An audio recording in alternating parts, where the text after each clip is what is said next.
নমস্কার বন্ধুরা। সনাতন ধর্মে একটি কথা বহুদিন ধরে প্রচলিত, পুত নামক নরক থেকে উদ্ধার করে যে সেই পুত্র। এই কথাটি আমরা সবাই ছোটবেলা থেকে শুনে এসেছি, কিন্তু এই কথার মধ্যেই আজ লুকিয়ে আছে একটি গভীর প্রশ্ন, একটি গভীর সংশয়। তাহলে যাদের পুত্র নেই, যাদের ঘরে শুধু কন্যা সন্তান আছে, তারা কি তবে নরকে যাবেন? তাদের মুক্তির পথ কি বন্ধ? তাদের শ্রাদ্ধ কে করবে? এই প্রশ্নটাই একদিন পক্ষীরাজ গরুড় স্বয়ং শ্রীবিষ্ণুর কাছে করেছিলেন। বৈকুণ্ঠধামে শ্রীবিষ্ণুর চরণে বসে পক্ষীরাজ গরুড় ছিলেন গভীর চিন্তায়। প্রভু বিষ্ণু জিজ্ঞেস করলেন, হে খগেশ্বর, তোমার মনে কি সংশয়? গরুড় জোড়হাতে বললেন, হে প্রভু, জগতে বহু ধার্মিক মানুষ আছেন যাদের কোনো পুত্র নেই। তাদের কি মুক্তির পথ বন্ধ? কন্যা কি পিণ্ডদান করতে পারে না? তারা কি পুত নরকে পতিত হবেন?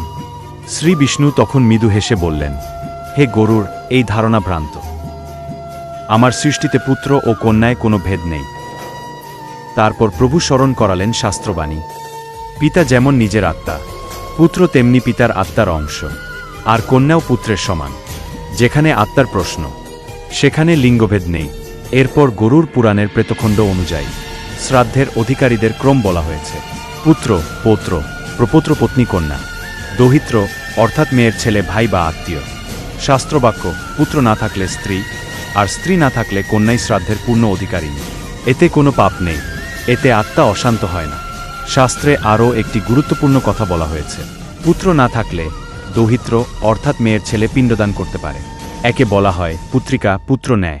দৌহিত্রের পিণ্ডদান পুত্রের পিণ্ডদানের সমান ফলদায়ক। গয়া, কাশী বা নিজ গৃহে ভক্তিভরে করা পিণ্ডদান সম্পূর্ণ শাস্ত্রসম্মত। একে বলা হয় পুত্রিকা, পুত্র নেয়।